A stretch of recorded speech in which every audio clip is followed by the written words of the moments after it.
Buongiorno, Padre Pietro here, back from pilgrimage in the footsteps of Francis. 36 people from the greater St.Mark's community went on a pilgrimage, which is a trip in the power of the Spirit, searching for the touch of God, and most assuredly, that we found. It was a holy journey that was filled with incredible laughter. We began in Assisi. There we went to places where Francis lived, where Francis taught, where the holiness of Francis unfolded. We went to little grotto caves where he prayed. We went to the big basilica that is built in his honor soon after he died. We went and spoke to and before the crucifix, a San Damiano that spoke to St. Francis. We did so much, and we ate, and we ate, and we ate some more. Italian food, amazingly.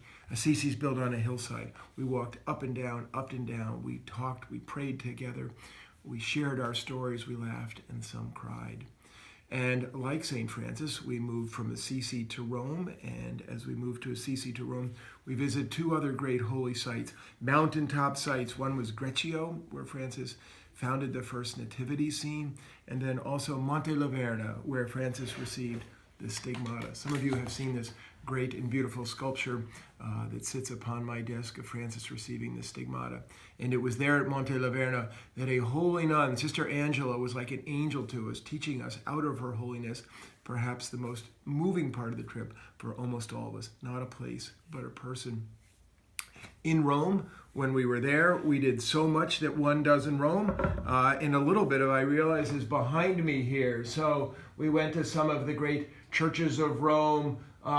We went to the Sistine Chapel and saw that most beautiful work of art, Michelangelo's great paintings on the ceiling and on the walls. And then on Sunday morning, that Bernini sculpture of St. Teresa in Ecstasy. Yes, we went there too. We were in the largest churches of the world, St. Peter's Basilica, a little bit of time with Paul and St. Paul's outside the walls.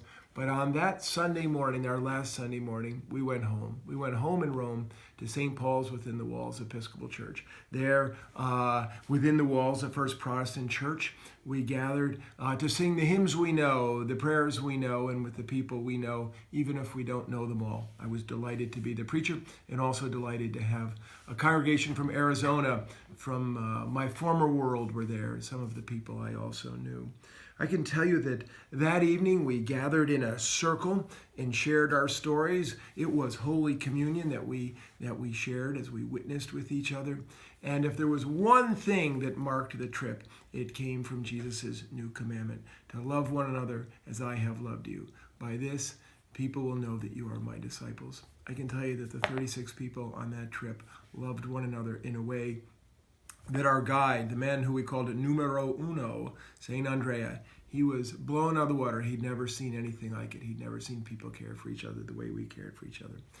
This coming Sunday, I'm going to give a slideshow, a little family slideshow, and give you a taste of the pilgrimage. Your fellow pilgrim friends are going to be there, and I hope you're going to be there too, because I can tell you, it'll be really great. It'll be a blast, and we want you all to get a little bit of that touch that we all received. Prayers and blessings. Happy weekend. God bless you. See you soon.